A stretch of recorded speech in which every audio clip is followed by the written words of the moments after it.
আশা করছি আজকের এপিসোড আপনাদের অনেক ভালো লাগবে। বেশি কথা না বলে সবার আগে চলে যাব আজকের প্রথম ঘটনায়। ঘটনাটি আমাদেরকে যিনি পাঠিয়েছেন তিনি একজন আপুর নাম শান্তা। আপু আমাদের বরিশাল ভোলাতেই থাকেন। আপু যে ঘটনাটি আমাদেরকে লিখে পাঠিয়েছেন ইমেল করে, সেটা ঘটেছিল তার ভাইয়ের সাথে। কারণ আপুর ভাইয়ের সাথে, তাহলে চলুন আর দেরি না করে আপুর ইমেল থেকেই তার সম্পর্কে ও ঘটনার সম্পর্কে জেনে নিই। শান্তা আপু তার ইমেলে লিখেছেন, আসসালামু আলাইকুম ইমরান ভাই, আপনি কেমন আছেন? আশা করি ভালো আছেন। আমিও ভালো আছি আলহামদুলিল্লাহ। আমার নাম শান্তা, আমি বরিশাল ভোলায় থাকি। ভাইয়া, আমি আপনার একজন নিয়মিত শ্রোতা। আমি আজ যে ঘটনাটি শেয়ার করব সেটা খুব ভয়ঙ্কর এক ঘটনা। ঘটনাটা আমার নিজের ভাইয়ের। আমার ভাই বর্তমানে ট্রাক ড্রাইভার, তবে পূর্বে আমার ভাই অ্যাম্বুলেন্স ড্রাইভার ছিল। আজকে এই ঘটনাটি শেয়ার করব সেই ঘটনার কারণেই মূলত আমার ভাই অ্যাম্বুলেন্স ড্রাইভারের পেশা ছেড়ে ট্রাক ড্রাইভারের পেশায় ঢোকেন। কারণ ওই ঘটনার পর আমার ভাই প্রচণ্ড ভয় পেয়ে যায়। তবে আমি আমার ভাইয়ের নাম ও ঠিকানা হিসেবে ছদ্মনাম ব্যবহার করছি। ঘটনাটি আমার ভাই নিজেই আমাকে এবং আমার ফ্যামিলির অন্যান্যদেরকে বলেছিল। ধরে নিন আমার ভাইয়ের নাম আরমান। আমার এই ঘটনাটি আপনার চ্যানেলে পোস্ট করলে আমি খুব খুশি হব। আমার সাজিয়ে গুছিয়ে লেখার অত অভিজ্ঞতা নেই, তাই ইমরান ভাই আমার ঘটনাটি আপনি আপনার মতো করে সাজিয়ে গুছিয়ে শ্রোতাদেরকে শোনাবেন। যদি আমার ইমেলটি সিলেক্ট করে থাকেন তাহলে আমি আর বেশি কথা না বাড়িয়ে সরাসরি মূল ঘটনায় চলে যাই। ঠিক সেভাবেই বলি যেভাবে আমার ভাই আমাদেরকে বলেছিল। বলছেন শান্তা আপুর ভাই আরমান। এই ঘটনাটা 2015 সালের। আমার মোবাইলে সন্ধ্যার দিকে একটা কল আসে হাসপাতাল থেকে। একটা মুর্দা সেই মুর্দার গ্রামে পৌঁছে দিতে হবে। গ্রামটা দূরে, 20,000 টাকা দেওয়া হবে যদি গ্রামে মুর্দা পৌঁছে দিতে পারি। লাশের সাথে কেউ থাকবে না। লাশটা আমাকে অ্যাম্বুলেন্সে একাই বহন করতে হবে। তবে লাশের একটা ছেলে ছিল, সেই ছেলে বাইকে করে অ্যাম্বুলেন্সের পিছনে পিছনে আসবে। আমি রাজি হয়ে গেলাম। কাগজপত্রের সমস্ত ফর্মালিটি শেষ হলে প্রায় 8টার দিকে লাশ অ্যাম্বুলেন্সে ওঠানো হয়। সচরাচর আমার সাথে অ্যাম্বুলেন্সে একজন হেল্পার থাকতো রোগীকে জরুরি সেবা দেওয়ার জন্য। তবে যেহেতু এটা একটা লাশ, তাই লাশের আর জরুরি সেবার কি প্রয়োজন আছে? তাই অ্যাম্বুলেন্সে আমি আর শুধু লাশ থাকবে। ছেলেটা যেহেতু বাইকে করে হাসপাতালে এসেছিল, তাই বাড়ি যাওয়ার সময় বাইকে করে যাবে। নয়তো আবার বাইক নিতে কে আসবে?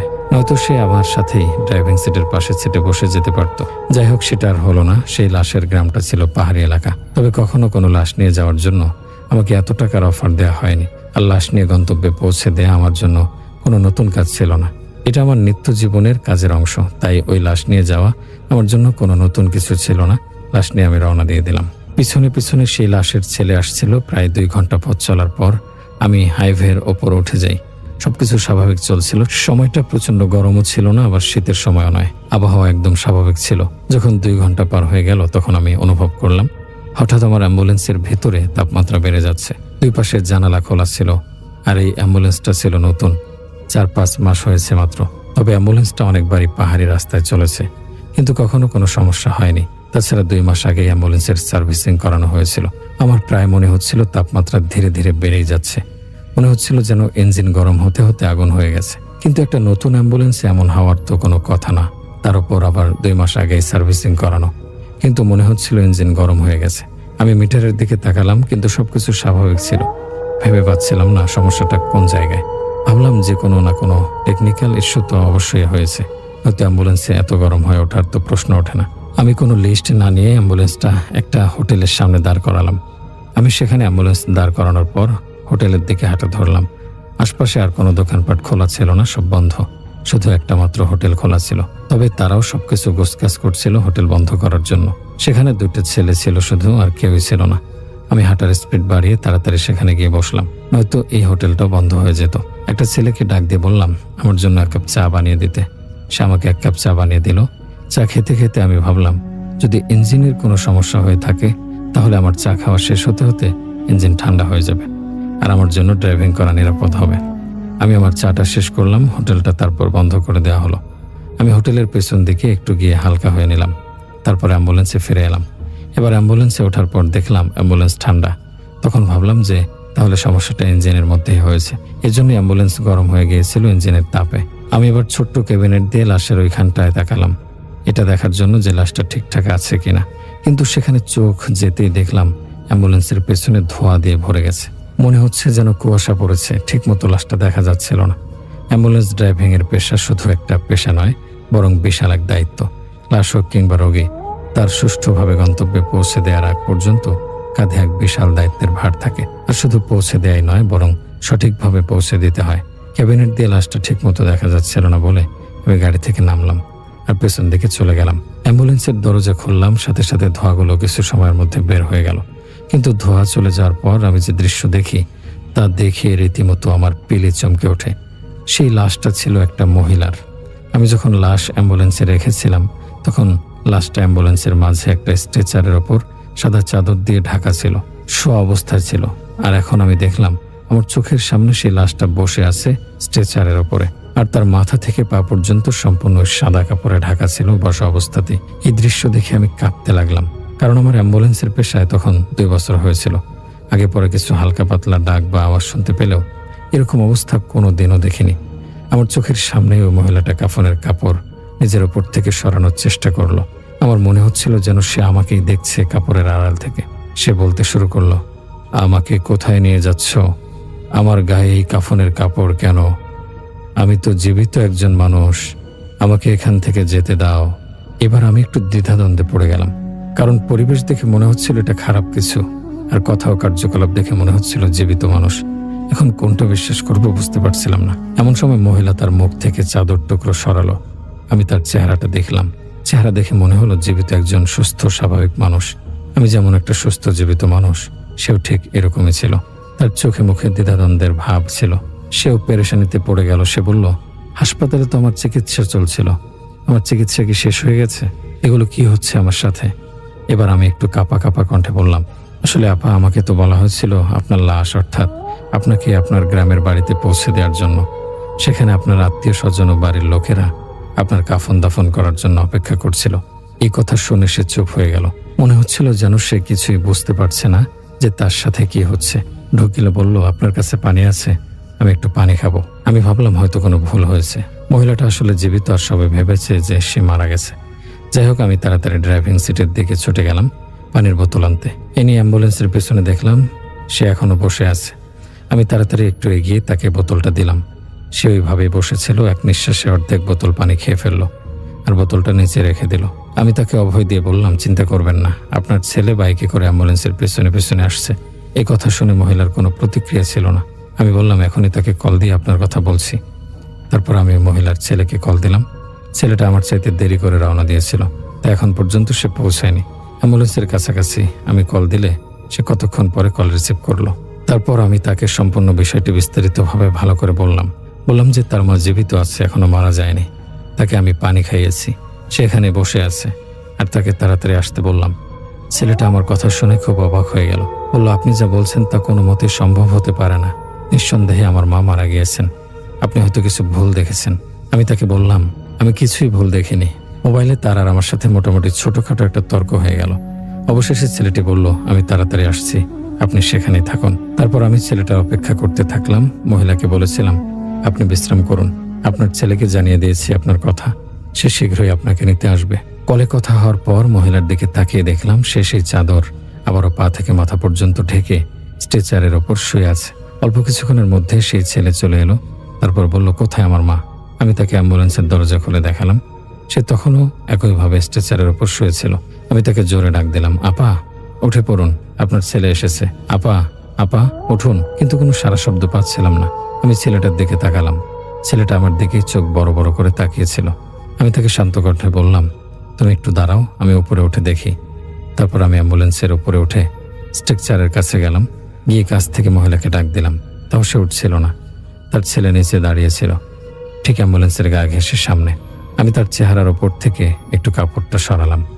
তারপর কাপড় সরিয়ে যে দৃশ্য দেখি তা দেখে রীতিমতো আমার মুখ থেকে চিৎকার বের হয়ে যায়। কারণ আমি দেখলাম মহিলাটার মুখ থোবড়ানো। মনে হচ্ছিল যে কোনো ভয়ঙ্কর অ্যাক্সিডেন্টে মুখ থেতলে গেছে। মুখের সামান্যতম জায়গা ফাঁকা নেই। কোথায় চোখ আর কোথায় নাক মুখ কিছুই বোঝা যাচ্ছে না। আমি হন্তদন্ত হয়ে গাড়ি থেকে নেমে পড়লাম। এরপর ছেলেটা আমার দিকে রাগান্বিত দৃষ্টিতে তাকিয়ে বলল, আপনি কি নেশা করে গাড়ি চালাতে এসেছেন? এরকম উল্টাপাল্টা বলছেন কেন? একজন মৃত মানুষ কিভাবে জীবিত হতে পারে আমাকে বলুন। আপনার মনে হয় মাথায় সমস্যা আছে। আমি তাকে বললাম, আমি নেশা করিনি আর মিথ্যা বলছি না। উনি একটু আগেও আমার সাথে কথা বলেছেন, আমার কাছে পানি চেয়েছেন। আমি তাকে 2 লিটারের একটা পানির বোতল দিলে সে অর্ধেকটাকে খেয়ে ফেলে। এতটুকু শুনে ছেলেটা বলে, তো আপনি আমার মাকে পানি খাওয়াইছেন? আমি বললাম হ্যাঁ। আমি ওনাকে পানি খাওয়ানোর পর সে নিজেই পানির বোতলটা স্ট্রাকচারের সামনে রেখে দিয়েছে। ছেলেটা আমাকে পানির বোতলের সামনে ইশারা করে বলল, যদি আমার মা অর্ধেক পানি খেয়ে ফেলে তাহলে এই বোতল ভরা কিভাবে? আমি বোতলের দিকে তাকালাম, দেখলাম আসলে এই বোতলটা পুরোপুরি ভরা। আমার নিজের চোখ বিশ্বাস করতে পারছিলাম না, কারণ আমার চোখের সামনে এই মহিলাটা পানি খেয়ে আবার নিজে বোতলের মুখ লাগিয়ে স্ট্রেচারের পাশে রেখে দিয়েছিল। কিন্তু এখন দেখছি বোতল সম্পূর্ণ পানিতে ভরা। আমার কিছুই মাথায় আসছিল না। ভয়ে আমি চুপ হয়ে গেলাম, কারণ আমি যা দেখেছি তা মিথ্যা ছিল না, আর সত্য প্রমাণ করার জন্য আমার কাছে কোনো প্রমাণও নেই। ছেলেটি আমাকে বলল, আমার মা আত্মহত্যা করার চেষ্টা করেছিল, নিজে এক ট্রাকের সামনে লাফ দেয়, আর দুর্ভাগ্যক্রমে তার মুখের ওপর দিয়ে ট্রাক চাপা দিয়ে যায়। তার মাথা ও চেহারা থেতলে গেছে, বেঁচে থাকার কোনো সুযোগই নেই।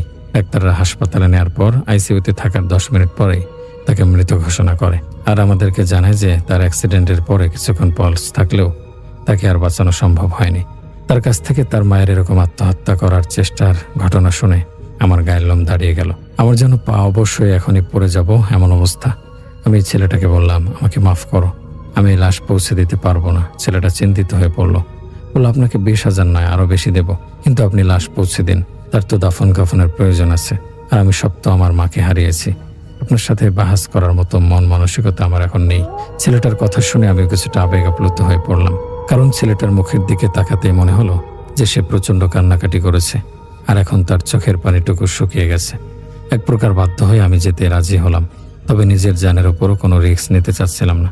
তাই ছেলেটাকে বললাম, আমি তোমার অবস্থা বুঝতে পারছি, তবে বাবা, আমি তোমার মায়ের লাশ একা কোনো মতে নিয়ে যেতে পারবো না, তোমাকে আমার সাথে যেতে হবে।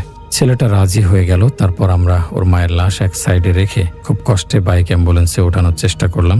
তারপর কোনো রকম অ্যাম্বুলেন্সের আরেক পাশে বাইক রেখে দরজা বন্ধ করে দিলাম। ছেলেটার আমি সামনের সিটে চলে গেলাম। আমি ড্রাইভিং সিটে, আর ছেলেটা আমার পাশের সিটে বসে পড়লো। তারপর আল্লাহর নাম নিয়ে গাড়ি চালাতে শুরু করি, কিন্তু বারবার পেছন দিকে তাকাচ্ছিলাম। আমার মনে হচ্ছিল না জানি আবার কখন হঠাৎ সেই লাশ উঠে বসে কথা বলতে শুরু করে, অথবা এমন কোনো কাণ্ড করে যা দেখে হয়তো আমি হার্ট অ্যাটাক করে মারা যাব। কারণ প্রথম তো আমি জানতাম সে একটা লাশ, তারপরে দেখেছি সে এমন আচরণ করলো যেন জীবিত মানুষ। আর এখন তার সম্পূর্ণ সত্য জানার পর আমি কোনো অনাকাঙ্ক্ষিত ঘটনা সহ্য করার মতো অবস্থায় নেই। তাকে বাড়ি পৌঁছে দেওয়া পর্যন্ত বারবার পেছনে তাকাচ্ছিলাম। ছেলেটা হয়তো বুঝতে পারছিল যে আমি খুব ভয় পেয়েছি, তাই আমাকে অভয় দিয়ে বলছিল যে আপনি গাড়ি চালান, কিচ্ছু হবে না। তারপর আল্লাহ আল্লাহ করতে করতে তাদের বাড়িতে পৌঁছে গেলাম। লাশ নামিয়ে আমি সেখানে আর 2 মুহূর্ত দাঁড়াতে চাইলাম না। ছেলেটা আমার অবস্থা দেখে তাড়াতাড়ি পারিশ্রমিক বুঝিয়ে দিল। আমি ততক্ষণে সেই জায়গা থেকে অ্যাম্বুলেন্স নিয়ে চলে এলাম। তারপর সেদিন থেকে আর কখনো অ্যাম্বুলেন্স ড্রাইভিংয়ের পেশায় ফিরে যাওয়ার কথা কল্পনাতে আনিনি, আর ট্রাক ড্রাইভিংয়ের পেশায় চলে যাই। ইমরান ভাইয়া, এই ছিল আমার ভাইয়ের সাথে ঘটা এক লোমহর্ষক অ্যাম্বুলেন্সের ঘটনা। আশা করি আমার ইমেলটা সিলেক্ট হবে। ভালো থাকবেন, আর এভাবেই আমাদের জন্য নতুন নতুন ঘটনা উপহার স্বরূপ নিয়ে আসবেন, এটাই আশা করি। আল্লাহ হাফেজ। প্রিয় শ্রোতা বন্ধুরা, এই ছিল শান্তা আপুর ভাইয়ের এক চমৎকার ঘটনা, যা শুরু থেকে শেষ পর্যন্ত ভয় আর ভয় ছিল। সত্যি তার অনুভূতিটা প্রকাশ করার মতো নয়। আল্লাহ সবাইকে এই ধরনের পরিস্থিতি থেকে হেফাজত করুন। তাহলে চলুন প্রিয় শ্রোতা বন্ধুরা, আর দেরি না করে আমাদের ভিডিওর অন্য ঘটনায় চলে যাই। আগামী ঘটনার জন্য আমরা যে ইমেলটা সিলেক্ট করেছি সেটা আমাদেরকে পাঠিয়েছেন মোহাম্মদপুর থেকে এক ভাই। যে ঘটনাটি আমাদেরকে পাঠিয়েছেন সেটিও আগের ঘটনাগুলোর মতো হার হিম করা। ভাইয়ের নাম মোহাম্মদ আলমগীর। তাহলে চলুন আর দেরি না করে আলমগীর ভাইয়ের ইমেলটা পড়া যাক। আলমগীর ভাই তার ইমেলে লিখেছেন, আসসালামু আলাইকুম ইমরান ভাই, আপনি কেমন আছেন তা জিজ্ঞাসা করব না, দোয়া রইল, আর আশা করি আল্লাহ তাআলার অশেষ রহমতে ভালো আছেন। আমার নাম মোহাম্মদ আলমগীর, আমি মোহাম্মদপুরে থাকি। আজ আমি যেই ঘটনাটা লিখে পাঠাচ্ছি সেটি আমি শুনেছি আমার আব্বুর কাছ থেকে। ঘটনাটি ঘটেছিল আব্বুর বন্ধুর দুলা ভাইয়ের সাথে। সঙ্গত কারণে তার নাম গোপন রাখছি, কারণ তিনি এখন অ্যাম্বুলেন্স ড্রাইভিং এর পেশায় আছেন। তবে ধরে নিন তার নাম রাজীব। ইমরান ভাই, আমি এর আগে কখনোই আপনাকে কোনো ঘটনা লিখে পাঠাইনি, তাই আমার লেখালেখির এত কোনো অভিজ্ঞতা নেই। আমার ঘটনাটি আপনি ন্যারেট করে শ্রোতাদেরকে শোনাবেন, এটা আমার অনুরোধ। তবে জানি না আমার ইমেলটা সিলেক্ট হবে কিনা। আমি প্রতিদিন আপনার ভিডিও শুনি, ঘুমানোর আগে বেশি শোনা হয়। যাক ইমরান ভাই, আমি আর বেশি কথা না বাড়িয়ে সোজাসুজি মূল ঘটনায় চলে যাই। ঘটনাটি আমি ঠিক সেইভাবে লেখার চেষ্টা করি যেভাবে আমার আব্বুর বন্ধুর দুলাভাই বলেছিলেন। আর হ্যাঁ, ঠিকানাগুলো সত্য হবে না। বলছেন রাজীব। রাত তখন প্রায় 2:30টার মতো। আমি তখন অজু করে তাসবিহাতে বসেছিলাম নামাজের পর একটু আরাম করব বলে। ঠিক সেই সময় ফোনটা বাজলো, ডিউটির ফোন। মনের মধ্যে হালকা একটা অস্বস্তি হচ্ছিল, জানি না কেন।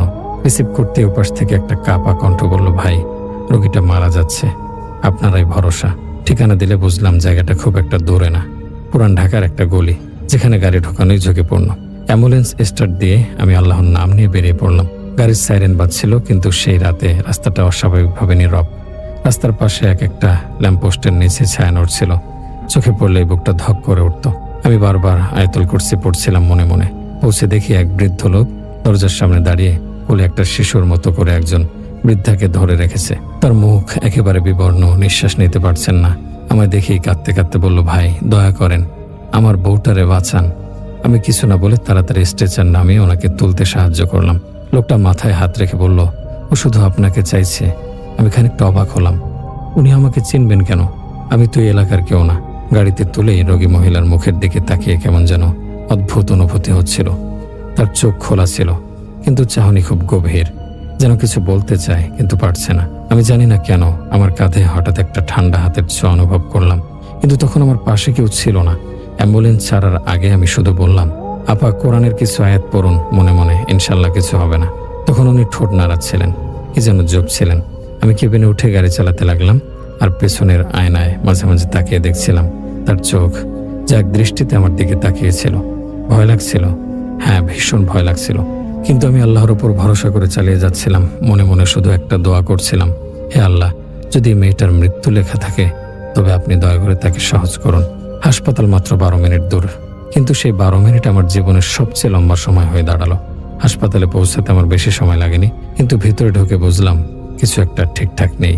রোগী মহিলাকে স্ট্রেচারে তোলার সময় নার্সরা একটু হকচকিয়ে গেল। একজন বলল, উনি তো চোখ খুলেই রেখেছেন। আমি বললাম, হ্যাঁ, কিন্তু জ্ঞান নেই মনে হলো। নার্স বলল, চোখ খোলা থাকলেও এই দৃষ্টিভঙ্গি স্বাভাবিক না ভাই, একদম আলাদা রকম। তারা দ্রুত তাকে ট্রিটমেন্ট রুমে নিয়ে গেল। আমি বাইরে অপেক্ষা করছিলাম। তখন এক অদ্ভুত অনুভূতি হতে লাগলো, মনে হলো কেউ আমার পেছনে দাঁড়িয়ে। আমি হঠাৎ ঘুরে তাকালাম, কেউ নেই, কিন্তু সেই মুহূর্তে হাসপাতালের ভেতর থেকে ভেসে এলো এক নারী কণ্ঠ, রাজীব ভাই, আমারে ফেলে যাবেন না প্লিজ। আমি চমকে গেলাম, কেউ আমার নাম জানলো কিভাবে? আমি তো কাউকে চিনিও না এখানে। এক পা করে সামনে এগোলাম।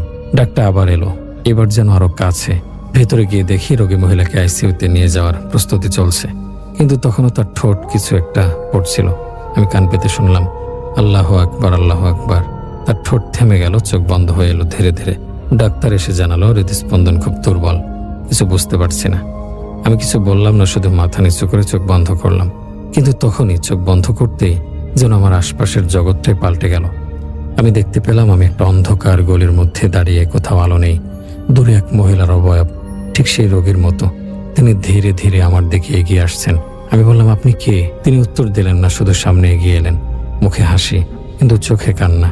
তারপর হঠাৎ চারপাশে সূরা ফাতিহা পড়ার শব্দ গুঞ্জন করতে লাগলো। চোখ খুলে দেখি আমি হাসপাতালের করিডোরে দাঁড়িয়ে, একজন বয়স্ক রোগীর আত্মীয় রোগীর জানাজা পড়ার আয়াত পাঠ করছে। আমার গা শিউরে উঠল। আমি তাড়াতাড়ি হাসপাতালের বারান্দা দিয়ে বেরিয়ে এলাম। গাড়ির পাশে গিয়ে বসে পড়লাম। সিটে বসে ভাবছিলাম, এই মেয়েটা কে ছিল? কেন সে আমাকে ডাকছিল? হঠাৎ ফোনটা আবার বেজে উঠল। স্ক্রিনে অপরিচিত নাম্বার।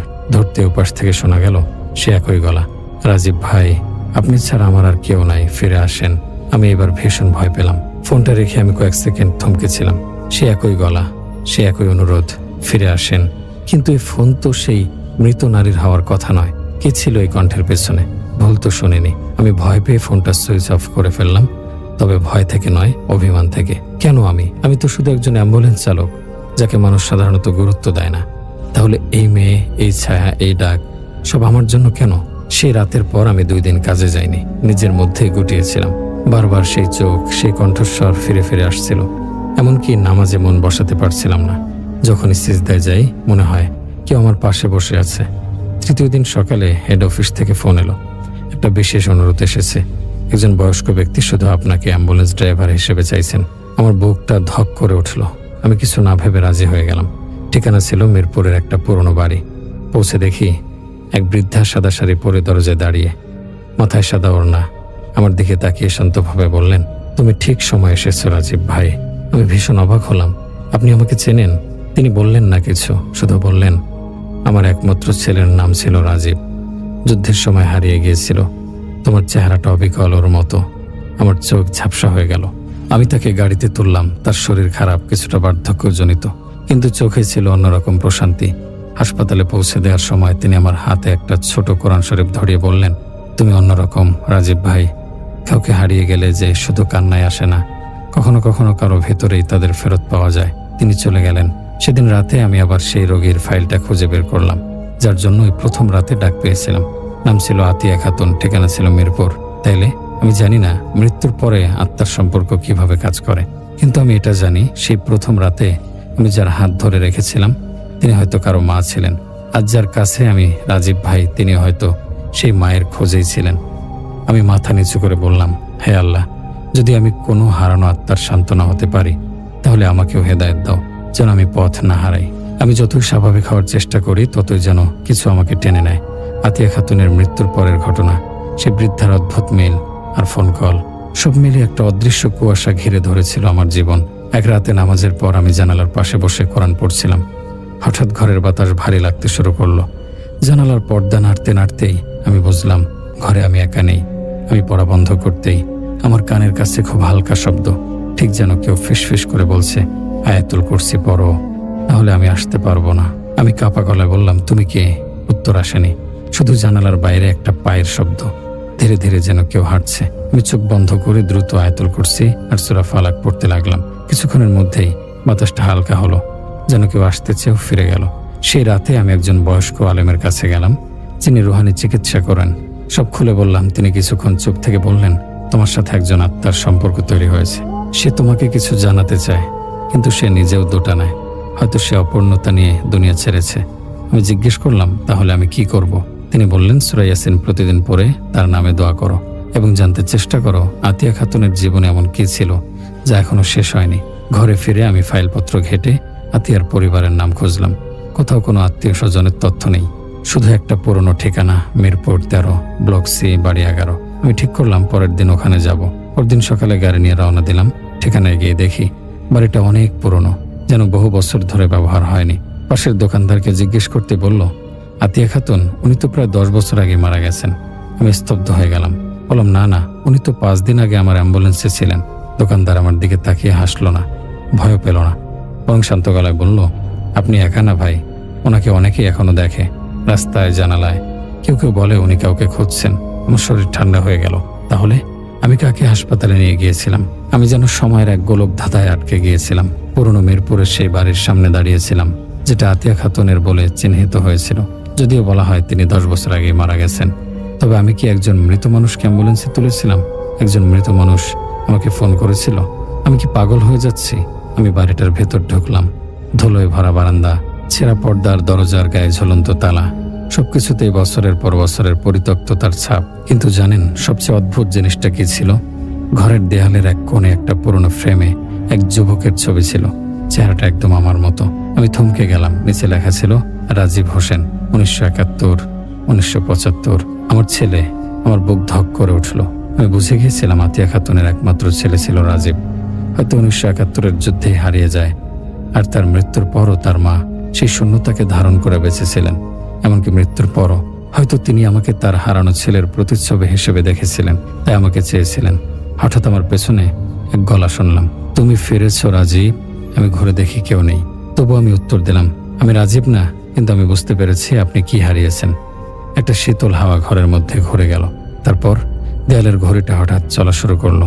পুরনো ক্যালেন্ডারের পৃষ্ঠা উল্টে গেল, আর আমি বুঝলাম তিনি চলে যাচ্ছেন। একটা ক্ষীণ আওয়াজ আমার কানে এলো, এবার আমায় আল্লাহর কাছে দোয়া করো, আমি মুক্তি চাই। আমি সেদিনই আতিয়া খাতুনের নামে সূরা ইয়াসিন, সূরা মুলুক আর দোয়া মাগফিরাত পড়ে দান করলাম। পরের 7 দিন রোজা রেখে নামাজে তার জন্য দোয়া করলাম। সপ্তাহ শেষে আমি অনেক হালকা বোধ করলাম, যেন কাঁধের ওপর ভার ছিল তা নেমে গেছে। জানি না তুমি বিশ্বাস করবে কিনা, তবে সত্যি বলছি, সেই দিনটার পর আমার জীবনের সবচেয়ে অদ্ভুত অধ্যায় শেষ হলো। আতিয়া খাতুন চলে গেলেন। কোনো চিঠি, কোনো বিদায়, শুধু একটা ভার হালকা হয়ে গেল। আমি যেন আর কারো ছায়া ছিলাম না, আবার নিজেই হয়ে উঠলাম রাজীব, একজন অ্যাম্বুলেন্স ড্রাইভার, একজন মানুষ, একজন মুসলিম।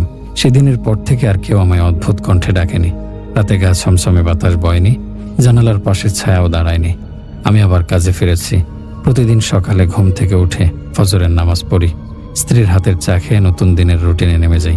একদিন রাতে হাসপাতালে এক বাচ্চা ছেলেকে নিয়ে যাওয়া হচ্ছিল। গাড়িতে বসে সে হঠাৎ জিজ্ঞেস করলো, আঙ্কেল, আপনি কি ভয় পান না? রাতে এভাবে সাইরেন বাজিয়ে কোথায় কোথায় যান? আমি একটু হেসে বলেছিলাম, ভয় আসে, কিন্তু ভয় কাটানোর নামই তো বিশ্বাস। বাচ্চাটা বলল, আমি সূরা ফালাক পড়ি, ভয় কাটে।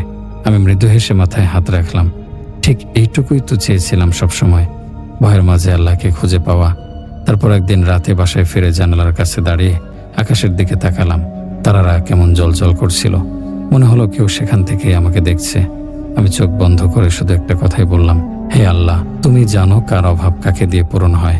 আমি শুধু তোর সন্তুষ্টি চাই। আতিয়া খাতুন যদি এখনো কোথাও থেকে থাকেন, আমি জানি এই বার্তাটা তিনি পেয়ে গেছেন। আমি এখন আগের মতোই স্বাভাবিক, তবে একটাই পার্থক্য, এখন আমার ভিতরে অতীতের একটা নিঃশব্দ ছায়া আছে, যেটা আমাকে প্রতিদিন মনে করায় মানুষের কাজ শুধু গন্তব্যে পৌঁছানো না, মাঝে মাঝে কারো যাত্রাপথে আলো জ্বালিয়েও রাখা। আর সেই আলো জ্বালানোই তো আমার কাজ ছিল, আছে, থাকবে। তো ইমরান ভাই, এই ছিল আমার আব্বুর বন্ধুর দুলা ভাইয়ের সাথে ঘটে যাওয়া এক ঘটনা। আশা করি ঘটনাটি সিলেক্ট হবে আর সবার কাছে ভালো লাগবে। আল্লাহ হাফেজ। বন্ধুরা, এই ছিল আরও একটি বিরল চমকে ওঠার মতো ঘটনা। আশা করি আপনাদের কাছে খুব ভালো লেগেছে। এই পর্যন্ত যারা আমাদের সাথে আছেন তাদেরকে জানাই আন্তরিক ধন্যবাদ। এই ঘটনাগুলোর মধ্যে আপনাদের কাছে কোনটা বেশি ভালো লেগেছে তা কমেন্টে লিখে ফেলুন। তাহলে আর কথা না বাড়িয়ে এখন সরাসরি চলে যাব শেষ ভয়ের দিকে। আর শেষ ভয়ের জন্য আমরা যে ইমেলটি সিলেক্ট করেছি সেটি আমাদেরকে পাঠিয়েছেন ঢাকা থেকে এক ভাই। ভাই সম্পর্কে সবকিছু জানবো তার লেখা ইমেলে। ভাই তার ইমেলে লিখেছেন, আসসালামু আলাইকুম ইমরান ভাই, আপনি কেমন আছেন? আশা করি ভালো আছেন। ভবিষ্যতে এরকম ভালো থাকুন, সুস্থ থাকুন, এটাই আমার কামনা। ভাই, আমার নাম মোহাম্মদ আরিফ আর আমি ঢাকাতে থাকি। আমি যে ঘটনাটি পাঠাচ্ছি সেটা ঘটেছিল আমাদের এলাকার এক বড় ভাইয়ের বাবার সাথে। তবে কতটুকু সত্য মিথ্যা তা আমি জানি না। একদিন কথায় কথায় ওই ভাইয়ের কাছ থেকে শুনেছিলাম। তবে ভাই সঙ্গত কারণে আমি তার নাম ও ঠিকানা উল্লেখ করছি না। আমি আপনার একজন নিয়মিত শ্রোতা। ভাই, একটি ঘটনা জানার পর কতক্ষণে আপনাকে লিখে পাঠাবো ব্যাকুল হয়েছিলাম। আমার সেই এলাকার বড় ভাইয়ের বাবার বয়স প্রায় 47 থেকে 48 হবে। যাই হোক ইমরান ভাই, আপনি তার নামের জায়গায় একটা ছদ্মনাম দিয়ে দিন। আমি মূল ঘটনায় চলে যাই। ওই বড় ভাইয়ের কাছ থেকে আমি শুনেছিলাম, আর তিনি শুনেছেন তার বাবার কাছ থেকেই। আমি তার বাবার ভাষ্য মতে ঘটনাটা লিখছি। লেখার ভুল ত্রুটি হলে অবশ্যই আমাকে ক্ষমাসুন্দর দৃষ্টিতে দেখবেন। বলছেন মোহাম্মদ হামিদ, ছদ্মনাম। রাত তখন প্রায় 1:30 বাজে। গাবতলীর সেই পুরাতন রাস্তাটা ধরে আমি অ্যাম্বুলেন্সটা চালাচ্ছিলাম। ঢাকায় আজও সেই অস্বাভাবিক গরম, কিন্তু জানি না কেন জানালার ফাঁক দিয়ে একটানা ঠান্ডা বাতাস ঢুকছিল। অ্যাম্বুলেন্সের পেছনে রাখা 3টা লাশ কাফনের কাপড়ে মোড়া। তারা সবাই ছিল একই পরিবারের। একটা সড়ক দুর্ঘটনায় একসাথে মারা গেছে এক বৃদ্ধ, তার ছেলে আর পুত্রবধূ। আমার কাজ শুধু লাশ পৌঁছে দেয়া। গ্রামের নাম ছিল মাহমুদপুর। ঢাকার বাইরে প্রায় 4 ঘন্টার পথ, কিন্তু জানতাম না সেই 4 ঘন্টা হবে আমার জীবনের সবচেয়ে ভয়ানক সময়। আমি হামিদ, 10 বছর অ্যাম্বুলেন্স চালাই, হাজারো লাশ নিয়ে গেছি, কিন্তু এমন কিছু কখনো হয়নি। গাড়িতে ওঠার সময় থেকেই কিছু একটা অস্বাভাবিক লাগছিল। জানি না কেমন এক অনুভূতি, যেন কেউ আমার কাঁধে নিঃশ্বাস ফেলছে। পেছনে তাকালেই মনে হতো যেন পেছনের জানালায় কেউ তাকিয়ে আছে, কিন্তু প্রতিবারই কিছু দেখতে পেতাম না। রাস্তায় তখন কোনো গাড়ি নেই, হেডলাইটের আলো ছাড়া সব অন্ধকার। আমি দরুদ পড়ছিলাম, আউযুবিল্লাহি মিনাশ শাইতানির রাজিম বলছিলাম বারবার। হঠাৎ পেছন থেকে খটাস করে একটা শব্দ হলো। অ্যাম্বুলেন্সের ভেতর এমন শব্দ হবার কথা না। মনে হলো যেন কাফনের কাপড় ছিঁড়ে যাচ্ছে। আমি ভয় পেয়ে গেলাম, কিন্তু গাড়ি থামালাম না। মনে করলাম নিজেকে, হামিদ, তুই মুসলমান, ভয় পাবে না। তবুও শরীর কেমন ঠান্ডা হয়ে যাচ্ছিল। 10 মিনিট পর দেখি সামনে একটা ছায়া রাস্তার মাঝে দাঁড়িয়ে। প্রথমে ভাবলাম কেউ পথচারী, কিন্তু কাছে গিয়ে দেখি ওটা মানুষের মতো হলেও মানুষের ছিল না। হাইট প্রায় 8 ফুট, গায়ের রং কালো নয়, বরং পিচ কালো, মাথা নিচু, কিন্তু চোখ ছিল লাল, ঠিক যেন আগুন জ্বলছে। আমি ব্রেক মারতে পারিনি। মনে হলো আমি গাড়ির ভেতর আটকে আছি, আর গাড়ি নিজে নিজে ওটার দিকে চলে যাচ্ছে। ঠিক ওর সামনে যেই না পৌঁছালাম, মুহূর্তে ছায়াটা হাওয়া। তবু একটা শব্দ আমার কানে এলো, 3 জন আসছে, 1 জন ফিরবে। আমি চিৎকার করে উঠলাম, ব্রেক মেরে গাড়ি থামালাম, দরজা খুলে বাইরে নামলাম। ঠান্ডা বাতাস যেন আমাকে গিলে ফেলছে, গায়ে কাঁটা দিয়ে উঠলো। পেছনের দরজা খুললাম, 3টা লাশ, তাদের কাফনের কাপড় ছিল রক্তের দাগ। আমি নিশ্চিত ঢাকায় যখন তুলেছিলাম কাপড় সাদা ছিল। এখনো রাস্তার পাশে দাঁড়িয়ে আছি, ভয়ে বসে পড়লাম মাটিতে। রাস্তা নীরব, রাত আরো গভীর। ভাবছি ফিরে যাব, কিন্তু দায়িত্ব। আমি জানি না এটা কোন দুনিয়ার যাত্রা শুরু হলো।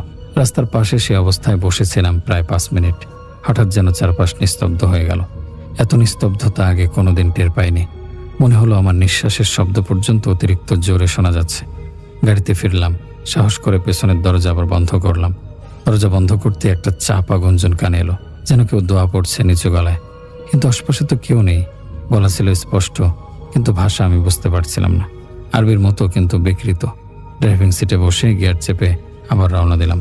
ঘড়ির কাঁটা তখন 2টা ছুঁই ছুঁই। হঠাৎ চোখে পড়লো আমার রিয়ার ভিউ মিররে কারো কাঁধ দেখা যাচ্ছে। সেই মুহূর্তে শরীর ঝাঁকুনি খেয়ে উঠল। কারো থাকার কথা না পেছনে। আমি তো দরজা লাগিয়ে এসেছি। আস্তে করে পেছনে তাকালাম। সাদা কাফনের কাপড় পরা এক লাশ উঠে বসে আছে। আল্লাহর নামে কসম করে বলছি, সে আমার দিকে তাকিয়েছিল। চোখ নেই, কিন্তু আমি টের পেলাম তাকাচ্ছে। আউযুবিল্লাহ, সাথে সাথে দরুদ শরীফ পড়া শুরু করলাম। আল্লাহুম্মা ইন্নী আউযু বিকা মিন হামাযাতিশ শায়াতিন। আমার কণ্ঠ কাঁপছিল। হাত দিয়ে দরজার লক চেক করলাম, ঠিকঠাক বন্ধ ছিল। তবুও পেছনে সেই বসে থাকা লাশটা কাঁপছিল, যেন ঠান্ডায় নয় বরং রাগে। তার মাথা আস্তে আস্তে ঘুরছিল, পুরো 180 ডিগ্রি ঘুরে গেল। আমি গাড়ির গতি বাড়িয়ে দিলাম, যেন পালাতে পারি এ দুঃস্বপ্ন থেকে। রাস্তা তখন শুরু হয়ে এসেছে।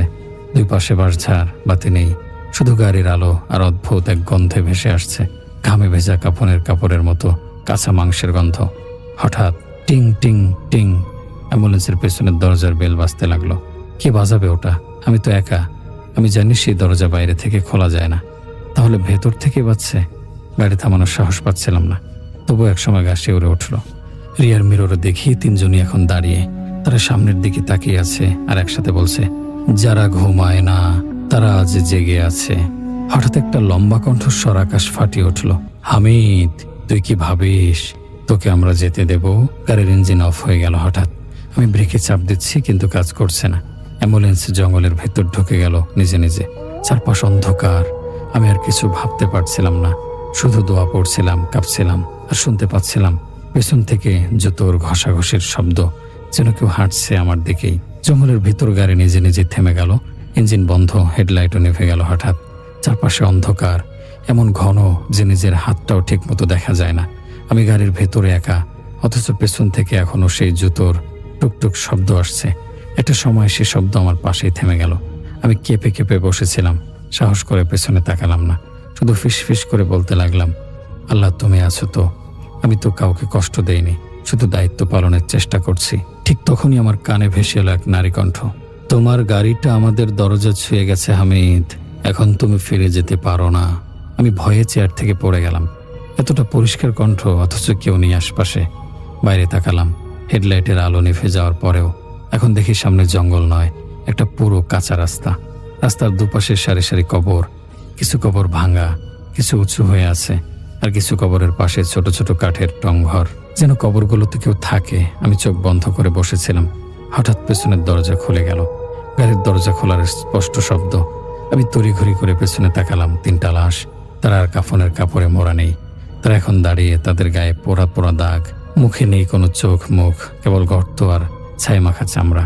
তারা একসাথে হাত বাড়িয়ে বলল, নাম হামিদ, তুইও তো মৃত। আমি গাড়ি থেকে দৌড়ে নেমে পড়লাম। চোখে পানি, কণ্ঠ শুকিয়ে গেছে, কিন্তু রাস্তাটা যেন শেষ হচ্ছে না। আমি দৌড়াচ্ছি, পেছনে তাকালেই দেখি তারা আসছে ধীরে ধীরে, অথচ কখন যেন আমার একদম পেছনে পৌঁছে যায়। আমি একটা কবরের পাশ দিয়ে যখন যাচ্ছিলাম, হঠাৎ মাটি থেকে একটা হাত বের হয়ে এলো। গর্ত ফেটে গিয়ে এক শিশুর বের হলো। তার চোখ নেই আর ঠোঁট ফাঁক করে বলছে, তোমার নাম লেখা হয়ে গেছে হামিদ ভাই, তুমি আমাদের নতুন চালক। আমি গলা ছেড়ে কেঁদে ফেললাম। আমি কি করলাম? আমি শুধু অ্যাম্বুলেন্স চালাই, আমি তো মানুষ মারিনি, শুধু লাশ পৌঁছে দেই। একটা গাছের নিচে পড়ে গেলাম। হঠাৎ মনে হলো কেউ আমার কানে কোরআনের আয়াত পড়ছে। শুনেই মনে শান্তি পেলাম। তবে সেই কণ্ঠটা পরিচিত ছিল, মার মতো। কিন্তু মা তো গত বছর মারা গেছে। আস্তে আস্তে জ্ঞান হারালাম। শেষ স্মৃতি একটা করাতের মতো শব্দ আর 3টা ছায়া আমার গলা ঘিরে ধরছে। চোখ খুলতেই বুঝতে পারলাম আমি অ্যাম্বুলেন্সের ভেতরে শুয়ে আছি। কিন্তু কিছু একটা অস্বাভাবিক। গাড়ির জানালায় সূর্যের আলো ঢুকছে না, অথচ বাইরে ঝিঝি পোকার শব্দ। গাড়ির বাইরে তাকিয়ে দেখি আকাশ লালচে, সূর্য নেই, পাখির ডাক নেই, গাছের পাতাগুলো নিস্তব্ধ। আমার মাথা ঝিমঝিম করছিল, মনে হচ্ছিল কেউ যেন ঘাড়ের ওপরে চেপে বসে আছে। পেছনে তাকালাম, 3টি লাশ আবার কাফনে মোড়া, যেন কিছুই হয়নি, কিন্তু ওদের গায়ে এখনো পোড়ার দাগ। কাপড়ের ভেতর থেকেও ধোয়া উঠছে। হাত দিয়ে গায়ে ফু দিয়ে আউযুবিল্লাহি মিনাশ শাইতানির রাজিম বললাম। ঠিক তখনই গাড়ির ড্যাশবোর্ডে রাখা ওয়াকিটকিতে বিকট আওয়াজ হলো, হামিদ, তোমার সময় শেষ, এবার চাবিটা দাও। আমি আতকে উঠে তাকালাম। এই ওয়াকিটকি তো বহুদিন কাজ করে না, কিন্তু এবার সেটার উপর ধোয়ার মতো কুয়াশা জমে গেল। আর সেই কুয়াশা থেকে একটা কালো হাত বেরিয়ে চাবি নিতে চাইল। আমি আতঙ্কে পেছনে ছিটকে গেলাম। গাড়ি চালাতে পারছিলাম না, কারণ স্টিয়ারিংয়ে কাচের মতো বরফ জমে আছে। স্পর্শ করতে হাত ঝলসে যাচ্ছিল। বাইরে বের হতেই গাছগুলোকে দেখি নড়ছে, কিন্তু বাতাস নেই। হঠাৎ বাঁ দিকের গাছের ফাঁকে দেখি একজন দাঁড়িয়ে, চেহারায় চাদর, চোখে তাকিয়ে আছে আমার দিকে। কাছে যেতে বুঝলাম এটা মানুষ না, ওর পা নেই, শরীর ঝুলে আছে বাতাসে, আর তার চাদরের ভাঁজ থেকে কেবল দাঁত দেখা যাচ্ছে।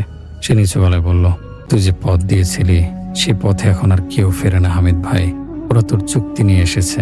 আমি দৌড়ে পালাতে চাইলাম, কিন্তু পা যেন শিকলে বাঁধা। তখনই দেখি পেছনে সেই অ্যাম্বুলেন্সের জানালায় কারো মুখ, তবে অন্য কারো না, সেটা আমার নিজের মুখ। হ্যাঁ, নিজের মুখ। আমি নিজেরই মুখ দেখলাম জানালায়, কিন্তু চেহারায় কোনো প্রাণ নেই, শুধু পাথরের মতো চোখ আর ফাঁকা দৃষ্টি। নিজেকে দেখে চিৎকার করে উঠলাম। চারদিক থেকে আবার সেই ফিসফাস শুরু হলো, হামিদ এখন আমাদের, চালক চালক চালক। আমি সিজদায় পড়ে গেলাম, কাঁদতে কাঁদতে বললাম, আল্লাহ যদি তুই আছিস আমায় মাফ করে দে, আমি জানি না কি ভুল করেছি। ঠিক তখনই সব নিস্তব্ধ। কেউ একজন আমার কাঁধে হাত রাখলো, হালকা ছোঁয়া। চমকে উঠে দেখি এক বৃদ্ধ, মাথা ভর্তি সাদা দাড়ি, সাদা পাঞ্জাবি, কপালে সেজদার দাগ। তিনি বললেন, তুই এখনো মরিসনি হামিদ, কিন্তু তোকে কিছু দেখতে হয়েছে, যাতে তুই বুঝিস সব মৃত্যু একরকম হয় না। আমি কেঁপে উঠে বললাম, আপনি কে? তিনি হেসে বললেন, ওরা যাদের ঘুম পায় না আমি তাদের একজন ছিলাম, এখন তোকে ফিরতে হবে। আমি অজ্ঞান হয়ে গেলাম। চোখ খুললাম এক অচেনা আলোতে, চারপাশে ঘন কুয়াশা, যেন জগৎটাই ধোঁয়ার ভেতর ডুবে আছে। মাথার নিচে নরম মাটি, শরীরে কোনো ব্যথা নেই, তবুও বুক ধরফর করছে।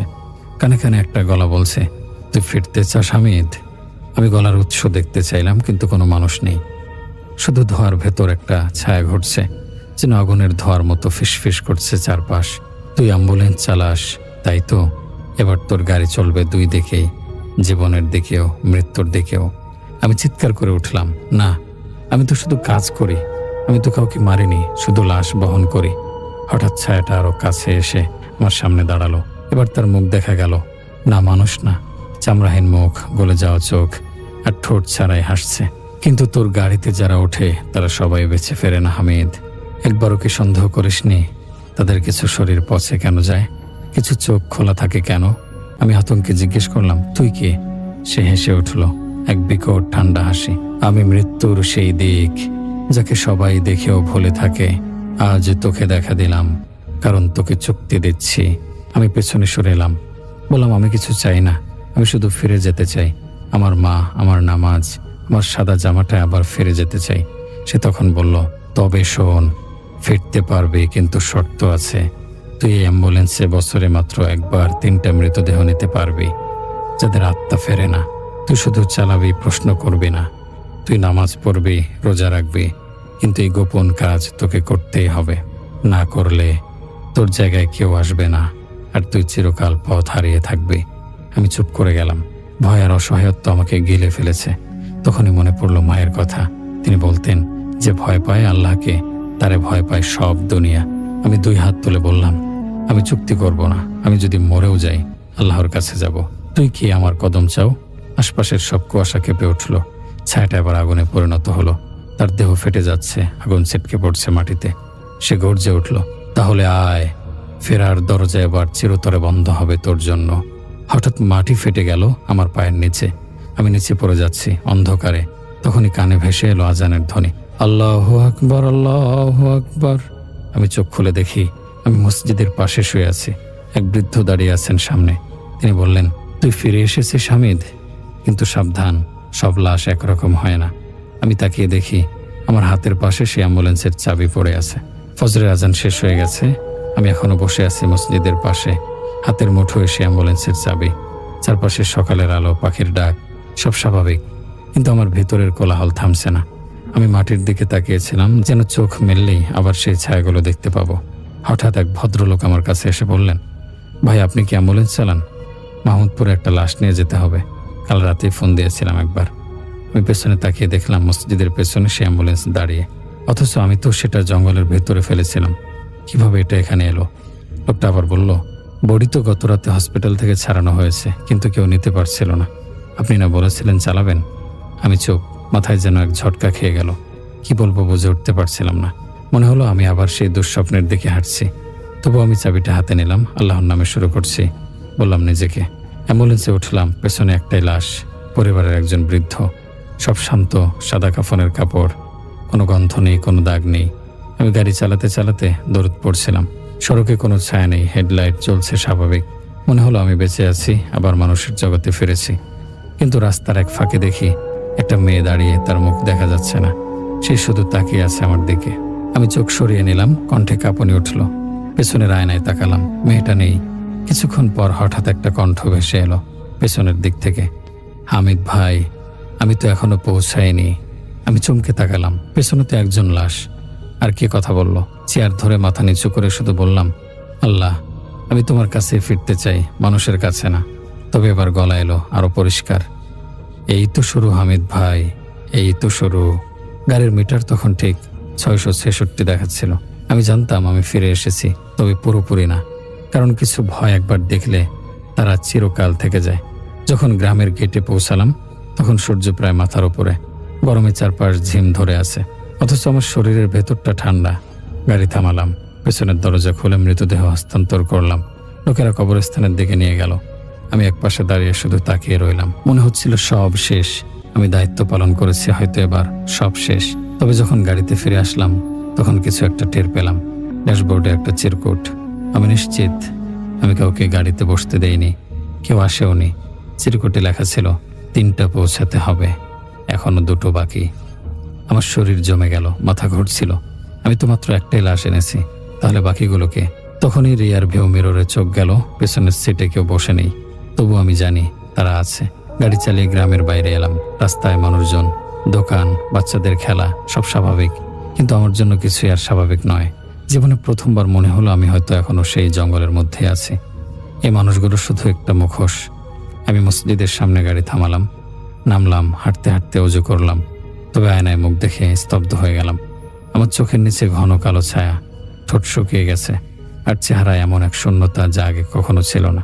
একজন হুজুর আমার দিকে তাকিয়ে বললেন, ভাই, আপনার মুখে কেমন যেন অদ্ভুত ছায়া, কোথা থেকে আসছেন? আমি কিছু বললাম না, শুধু হেসে মাথা নুয়ে চলে এলাম। রাতে বাসায় ফিরে বিছানায় শুয়ে চোখ বন্ধ করতে একটা ঠান্ডা নিঃশ্বাস গালে লাগলো। ঘুমিয়ে পড়ার আগেই শুনলাম সেই চেনা গলা, 2জন বাকি হামিদ ভাই, আমরা সব মনে রাখি। ঘুম ভেঙে দেখি রাত 3টা। বেডরুমে কেউ নেই, তবুও জানালার কাছে 3টা আঙুলের দাগ, আর অ্যাম্বুলেন্সের চাবিটা বালিশের পাশে রাখা। আমি জানি চাবি আর আমার কোনো যানবাহনের চাবি না, এটা এখন একটা চুক্তির অংশ, এক ভয়াবহ যাত্রার চাবি। আমার নাম হামিদ, আমি একজন সাধারণ মুসলমান। আমি 5 ওয়াক্ত নামাজ পড়ি, কাউকে কষ্ট দেই না। তবুও আমি জানি এই দুনিয়ার বাইরেও কিছু দুনিয়া আছে, যেখানে কিছু যাত্রা কখনো শেষ হয় না। আমার অ্যাম্বুলেন্স এখনো প্রস্তুত।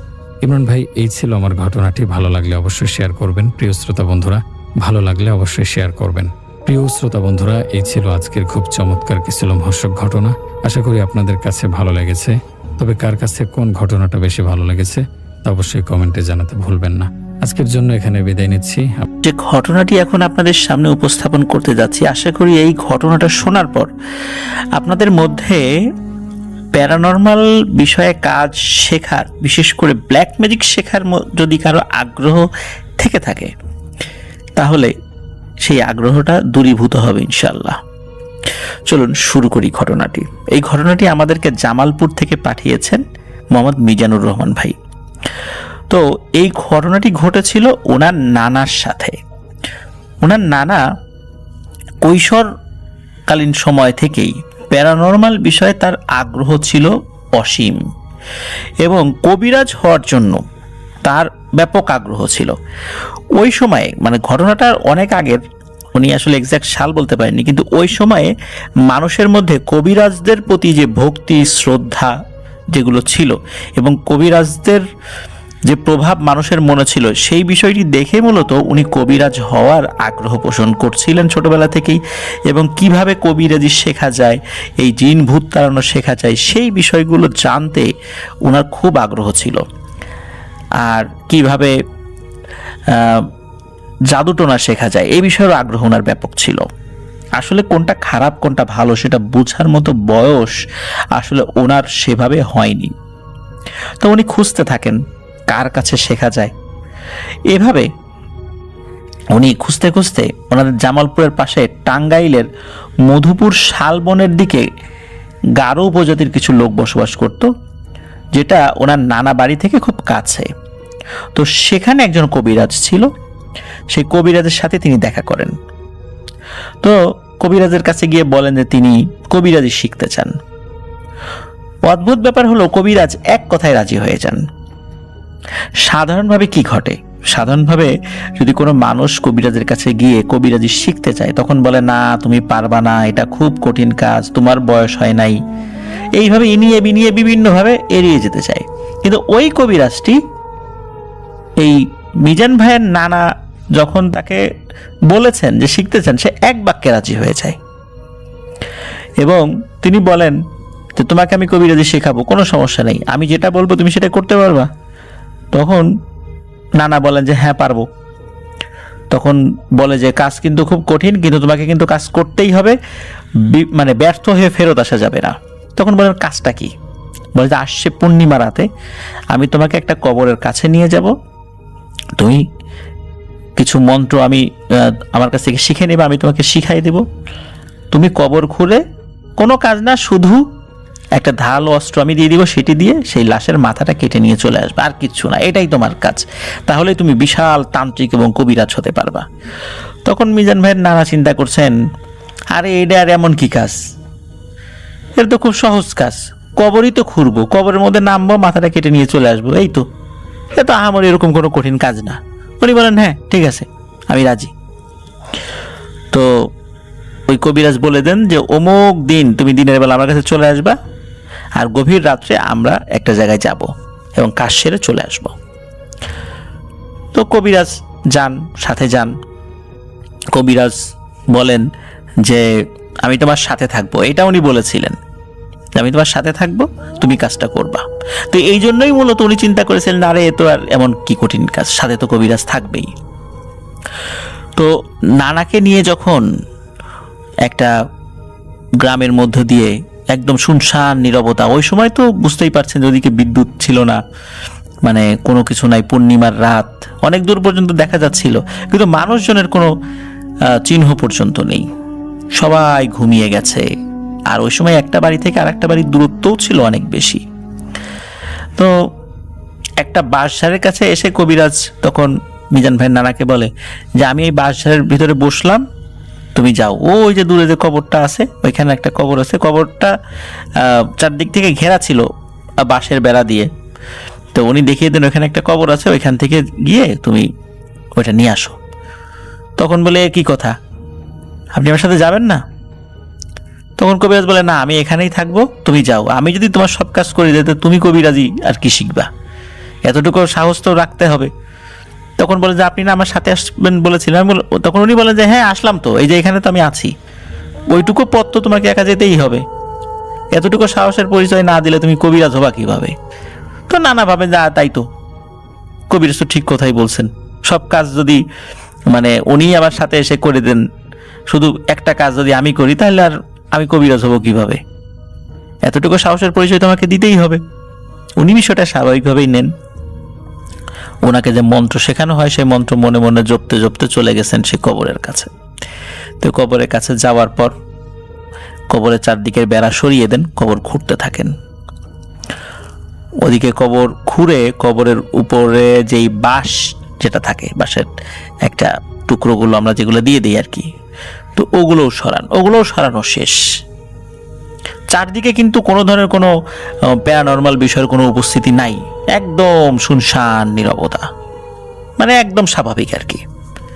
তো উনি কবরের মধ্যে নেমে পড়েন, নামার পরে দেখেন যে হ্যাঁ কাফন টাফন ঠিকই আছে, হয়তো বা 2 দিন হয়েছে আর কি, বা 1 দিন হয়েছে দাফন করা হয়েছে, সবকিছুই মানে একদম স্বাভাবিক, কবরের বাঁশগুলোও কাঁচা রয়েছে।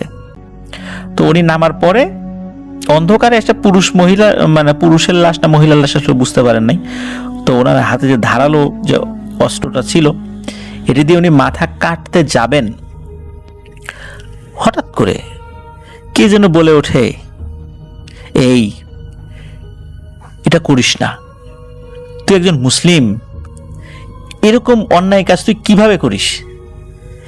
একটা মানুষের কবরের মধ্যে নেমে তার মাথা কেটে নিয়ে যাবি, এটা খুব গর্হিত অপরাধ, এটা পাপ কাজ, এটা করিস না, তুই উঠে যা, চলে যা এখান থেকে, কে যেন বলছে। তো এই কথা শোনার পর ওনার মনের মধ্যে আসলে মানে ভয় লেগেছে এটা সত্য, কিন্তু ওনার সেই বিবেক বোধটা ফিরে আসে যে আসলেই তো আমি এটা কি করতে যাচ্ছি, কবিরাজ বা তান্ত্রিক হওয়ার জন্য আমি এইরকম ঘৃণ্য একটা কাজ করতে চলে আসছি। এটা কি আমার ধর্মে আমাকে বলে, না কোনো ধর্ম এটা সাপোর্ট করে? না, কাজটা তো ভালো হয় নাই, আমি খুব অন্যায় কাজ করছি। যেহেতু এখন আমি মাথাটা কাটিনি, এখন আমি সেই চূড়ান্ত পাপ কাজটা করিনি, সুতরাং আমার এখনো সুযোগ আছে এখান থেকে ফেরত আসার, আমি চলে যাব। তো উনি কি করেছেন, ওই কবরের মধ্যে থেকেই ওনার ধারালো অস্ত্রটা কবরের বাইরে ছুঁড়ে ফেলে দিয়ে উনি দুই পাশে দুই হাত দিয়ে মানে ওঠেন আর কি, মানে ওঠার চেষ্টা করেন। কারণ কবরের মাঝখানে তো ফাঁকা জায়গা যেখানে লাশটা রাখা হয়, এবং দুই পাশে তো আপনার যদি আমরা হাত রাখি, হাত দিয়ে কিন্তু শরীরটাকে উঁচু করে ফেলা যায়, তাই না? তো যেভাবে মানুষ কবরের মধ্যে লাশ রেখে উপরে উঠে আসেন আর কি। তো উনি দুই হাত দুই পাশে দিয়ে লাফ দিয়ে উপর দিকে উঠবেন, হঠাৎ করে মানে কিছুটা উঠেছেন, হঠাৎ করে মনে হলো নিচ থেকে কেউ একজন পা চেপে ধরেছে তার। তো এটা কি লাশে পা চেপে ধরেছে না অন্য কিছুতে পা চেপে ধরেছে, এটা উনি বলতে পারছেন না, কারণ অন্ধকার ছিল। একটা হাতের মতো কিছু একটা দেখেছেন, কিন্তু এটা ওই লাশের হাত কিনা এটা বোঝা যাচ্ছে না।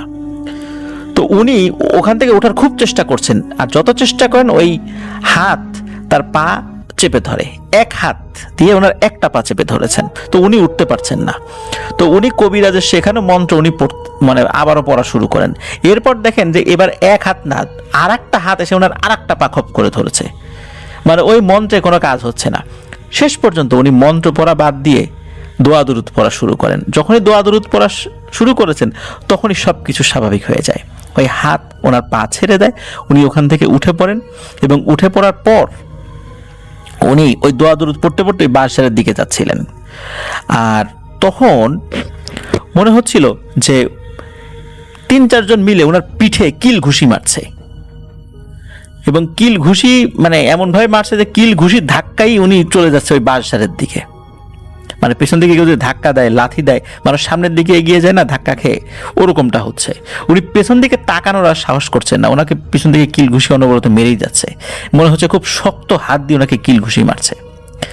এভাবে উনি কিছুক্ষণের মধ্যেই সেই বাসঝারের কাছে চলে আসেন, ওই কিল ঘুষির ধাক্কাই, মানে দৌড়ানোর আর সুযোগ পান নাই, কিল ঘুষির ধাক্কাই উনি বাসঝারের কাছে চলে আসছেন। তো আসার পর সবকিছু স্বাভাবিক, আর কোনো সমস্যা নাই। কিন্তু উনি যে দৃশ্যটা দেখতে পান সেটা খুব ভয়ানক একটা দৃশ্য ছিল। উনি দেখতে পান ওই যে কবিরাজ, যেই কবিরাজ ওনাকে এখানে নিয়ে আসছিলেন, যে বাঁশের নিচে বসেছিল, সেই কবিরাজ পড়ে আছে, তার দেহ, তার মাথাটা 3-4 হাত দূরে পড়ে আছে, মনে হচ্ছে মাথাটা মুচড়িয়ে ছিঁড়ে কেউ ফেলে দিয়েছে ওখানে। উনি ওই দৃশ্য দেখে ওইখানেই সেন্সলেস হয়ে পড়ে যান। সকালবেলা লোকজন এইরকম দৃশ্য দেখতে পায়, একজন অজ্ঞান হয়ে পড়ে আছে, আর একজন পড়ে আছে যার মাথা ছেঁড়া অবস্থায়। তো লোকজন তো চারদিক থেকে মানে চলে আসে এই খবর শুনে, কিন্তু সবাই এসে দেখতে পান যে ওই যে কবরটা কিন্তু স্বাভাবিক, ওই চারদিকে বেড়া দেয়া একদম স্বাভাবিক। উনি যে খুঁড়ে রেখেছিলেন কবরটা কিন্তু ওইরকম মানে অখোড়া অবস্থায় ছিল না। তখন তাকে জ্ঞান ফেরানো হয়, মানে মিজান ভাই নানাকে জ্ঞান ফেরানো হয়, তখন উনি সবকিছু খুলে বলেন। তখন ওইখানে আর একজন বড় কবিরাজ ছিল, তিনি আসেন। তিনি আসার পরে বলেন যে তুমি তো বাবা বড় বাঁচা বেঁচে গেছো, এই যে কবিরাজ যেটা মরে পড়ে আছে ও আমারই ছাত্র ছিল, খুব দুষ্টু প্রকৃতির ছিল। তো ও একটা দুষ্টু জিনের সাথে চুক্তি করেছিল একটা কবর থেকে মাথা আনার জন্য। এই কাজে ও তোমাকে ব্যবহার করতে চেয়েছিল। তুমি যদি বাবা ওই মাথাটা নিয়ে আসতা এবং নিয়ে এসে ওর হাতে দিতা, তাহলে তুমি মারা যেতা। কিন্তু তুমি যেহেতু এই কাজটি করতে পারোনি, এই জন্য ওই জিনটা ক্ষিপ্ত হয়ে ওই কবিরাজকে হত্যা করেছে। আর তোমাকে যে বলেছে যে ফিরে আয় ওখান থেকে, এই কাজটি করিস না, এরা মূলত ভালো জিন ছিল। তারা কখনো চায়নি যে তুমি এই কাজটি করো, কারণ এই কাজটি খুবই অন্যায় একটি কাজ, খুবই খারাপ একটা কাজ। তুমি ভালো কাজ করেছো, ওই জিনদের ওসিলায় তুমি এখানে ফেরত এসেছো। আর ওই জিনেরাই মূলত ক্ষিপ্ত হয়ে যে তুমি এই কাজটা করতে আসলা কেন, এই জন্য ওরা তোমাকে বড় কোনো ক্ষতি করেনি, কিন্তু তোমার পিঠে শুধু কিল ঘুষি মেরেছে, এতটুকুই করেছে। তো যাই হোক, এরপরে মিজান ভাইয়ের নানার কখনোই এই টাইপের কাজে অগ্রগামী হননি।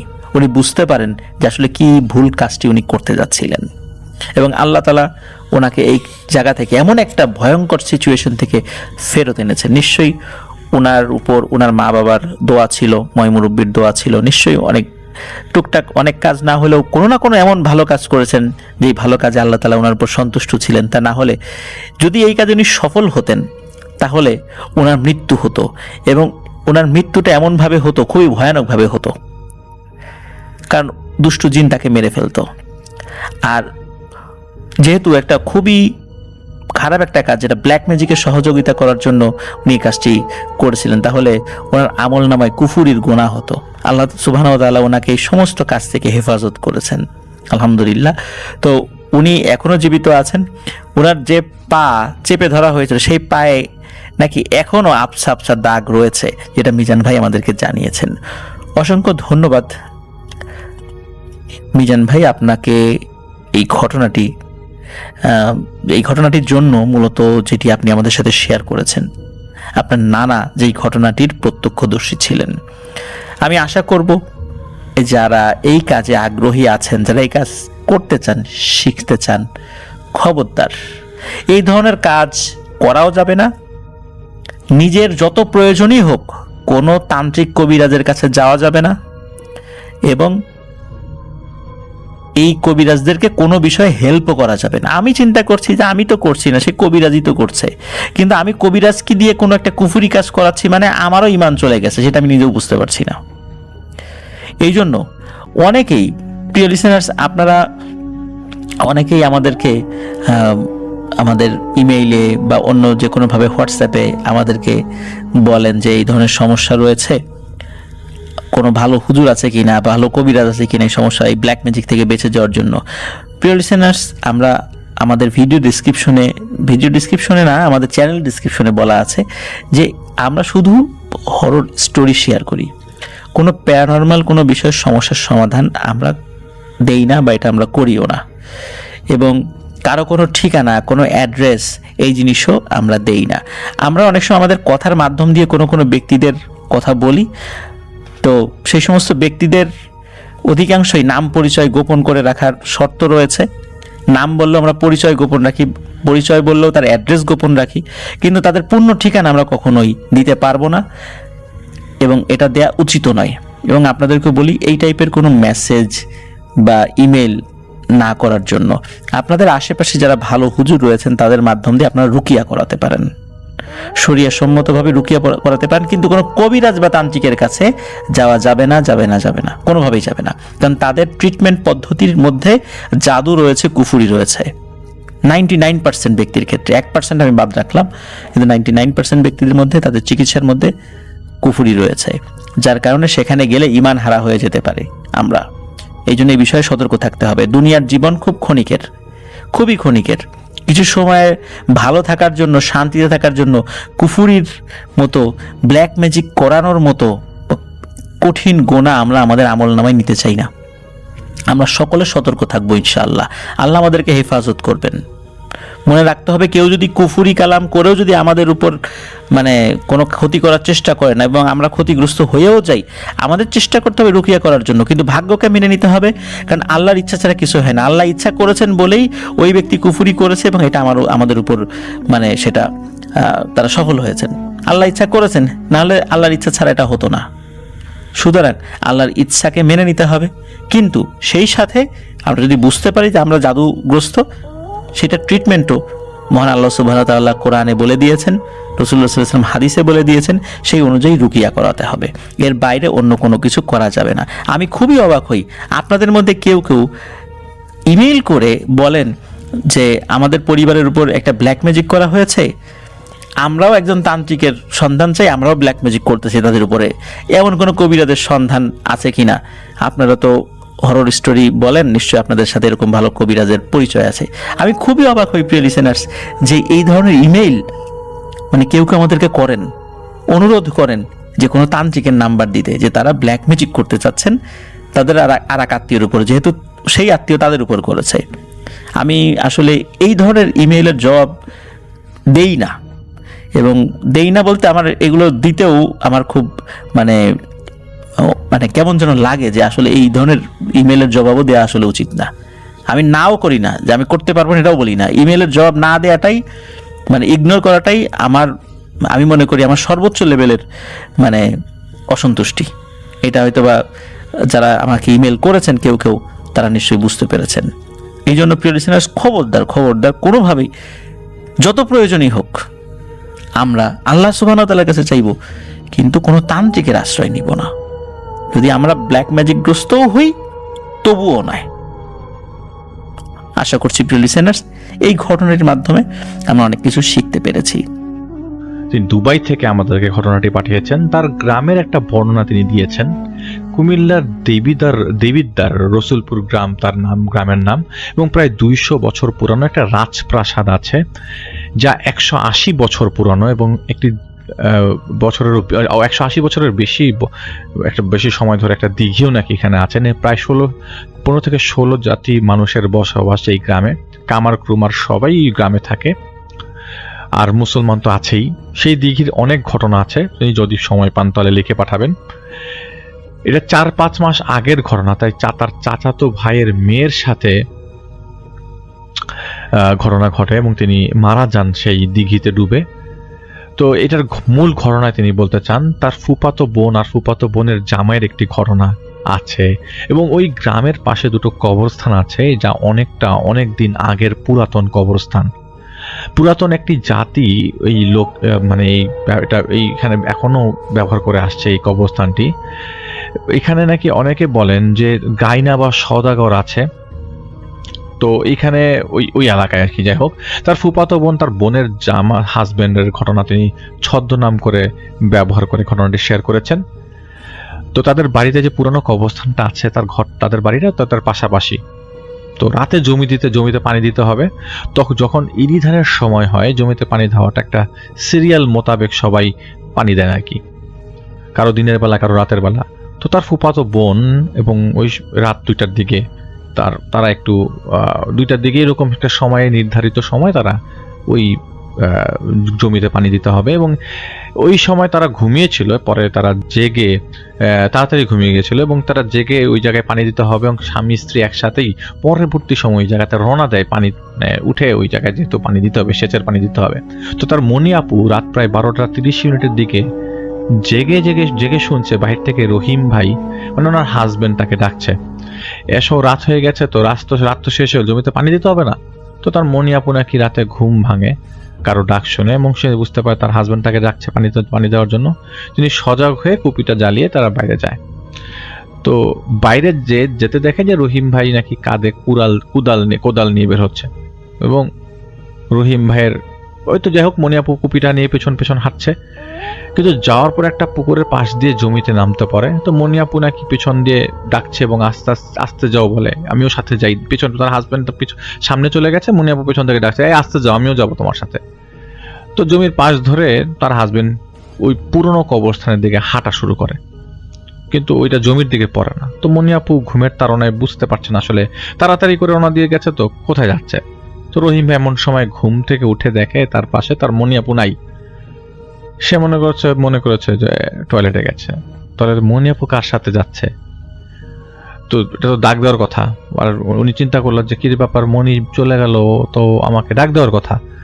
একটু পাশ কাটিয়েছে, টয়লেটে গিয়ে দেখলো না ওই আশেপাশে উঠোনের পাশে তার টয়লেটের ভিতরেও ওখানেও নেই। তো দূরে একটা আলো দেখা যাচ্ছে, টিমটিমে আলো। তো মনি আপু দিকে তাকে দেখে তার হাজবেন্ড কি চিন্তা করে কোন একটা অবয়বকে দেখেই মনে হয় হাঁটছে। তো অবয়বটা নাকি কবরস্থানে ঢুকে হাওয়ায় মিলে যায়। রহিম ভাই তখন ওই কুপির আলোটা লক্ষ্য করে পিছনে আসতে থাকে দৌড়ে। পরে দেখে মনি আপুকে কে যেন কুপি নিয়ে কবরস্থানের দিকে নিয়ে যাচ্ছে। তো রহিম ভাই আপুর নাম ধরে ডাকতে মনি, কিন্তু শুনছে না। প্রায় 3-4 বার ডাক দেওয়ার পর তিনি পিছনে ফিরে তাকায়, এবং রহিম ভাই ব্যাপারটা বুঝতে পারে এবং সাথে সাথে তাকে ধরে বাড়িতে নিয়ে যায়। তার পরের দিন মনিয়াপুর অনেক জ্বর ওঠে এবং 2-3 দিন লেগে যায় তাকে সুস্থ হতে। পরে গ্রামের ওঝা নিয়ে এসে ঝাড়ফুঁক করা হয় এবং পরে সমস্যা হয় নাই। তো এটা একটা ঘটনা তিনি তার আত্মীয়কে নিয়ে শেয়ার করেছেন আরিফুল ইসলাম ভাই। ধন্যবাদ আপনাকে আপনার এই ছোট্ট ঘটনার জন্য। ঠিক তখনই ঘরের দিকে চোখ যেতেই আমার শির দ্বারা বেয়ে একটা শীতল স্রোত নেমে গেল। ঘড়ির কাঁটা দুটো উল্টো দিকে অর্থাৎ পেছনের দিকে তীব্র গতিতে ঘুরছে। আর তখনই আমার ঠিক পাশে শোয়া জলিল সাহেবের শরীর থেকে একটা খসখসের চেরা আওয়াজ বের হতে লাগলো। আমি চমকে উঠে ওনার দিকে তাকাতেই দেখলাম সেখানে কোনো জ্যান্ত মানুষ নেই। ওনার পুরো শরীরটা শুকিয়ে একদম কাঠ হয়ে গেছে। আর ওনার এই ওপরে দেওয়া চোখ দুটোর কোটার থেকে হাজার হাজার কালো মাছি ভন ভন করে বের হয়ে আমার মুখের উপর এসে পড়েছে। ওনার সেই কঙ্কালসার হাতটা হুট করেই আমার মুখটা শক্ত করে চেপে ধরলো, যাতে আমি চিৎকার করতে না পারি। তারপর ওনার সেই চোয়ালটা অস্বাভাবিকভাবে নিচে ঝুলে গিয়ে একটা পচা লাশের গন্ধে ছড়াতে ছড়াতে ফিসফিস করে বলল, আজ ডাক্তার বাবু ইঞ্জেকশন দিতে ভুলে গেছেন সাইমন। চল তুই আর আমি মিলে ওনাকে ডেকে নিয়ে আসি।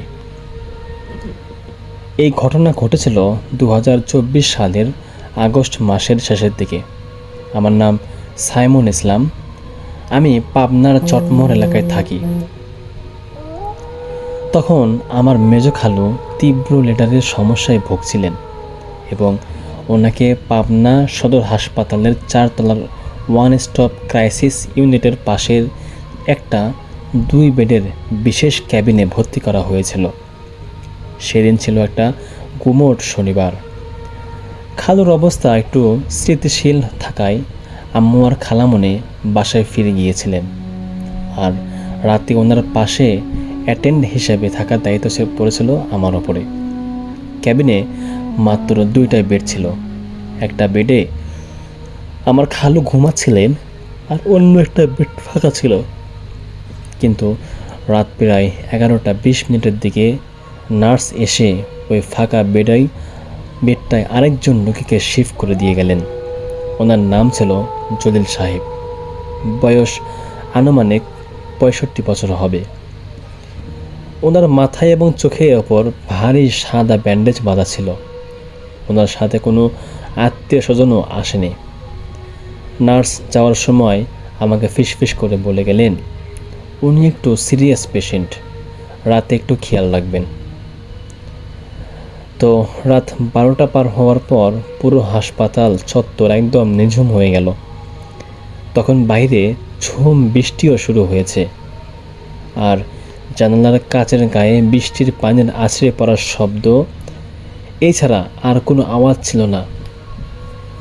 এমনকি করিডোরের লাইটগুলো মৃদু আলো ছড়াচ্ছিল। রাত তখন আনুমানিক 1:15।